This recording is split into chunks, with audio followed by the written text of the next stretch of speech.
পড়েছি যে গ্যাসের ব্যাপন ধর্ম আছে। কোনো একটা জায়গায় পার্টিকুলারলি যদি তুমি ধূপকাঠি জ্বালাও তাহলে কি হবে, সেটা চারিদিকে ছড়িয়ে পড়ে, তাই তো? ঠিক তেমনই কি হয়, কোথাও যদি ধূপ জ্বালাও তো সেক্ষেত্রে ধূপের যেটা আছে ধোঁয়া সেটাও গোটা বাড়িতে ছড়িয়ে যায়। ঠিক আছে, ওকে, তাহলে সেটাও ছড়িয়ে যায়। তার মানে কি হবে, গ্যাসের ব্যাপন ধর্ম আছে। তাহলে গ্যাসের কি ধর্ম আছে? ব্যাপন ধর্ম আছে। ঠিক আছে, আর কি আছে?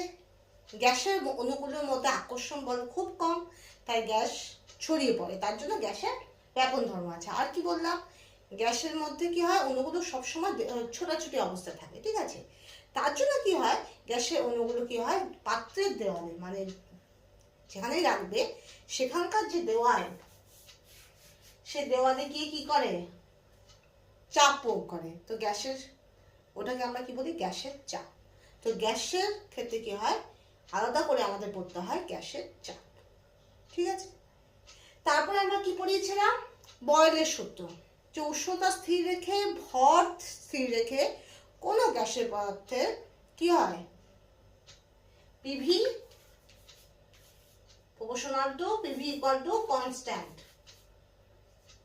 ঠিক আছে, তাহলে কি আমরা জানলাম, আয়তন আর প্রেশার, আয়তন আর চাপ এরা একে অপরের ব্যস্তানুপাতিক।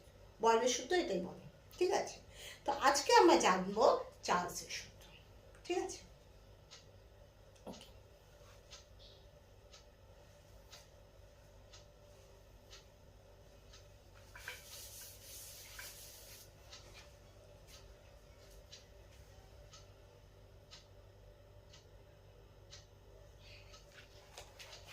আমার নেটে স্লো নাকি?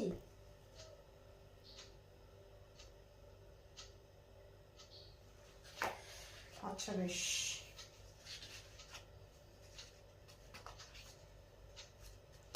সবার আগে চার্লসের সূত্র। চার্লস চার্লস কথা থেকে আমরা কি আশা করি, এখানে একটা রেপো হবে। হ্যাঁ, চার্লস কথা থেকে আমরা কি আশা করি, কি আশা করি, চার্লস মানে চ, চ মানে চাপ। চাপ কি হবে, স্থির হবে। চাপ সবসময় স্থির হবে এক্ষেত্রে। ঠিক আছে, আর আমরা কি জানি, ভর স্থির থাকবে, ভর স্থির থাকবে, চাপ স্থির আর ভর স্থির হবে। ঠিক আছে, ওকে।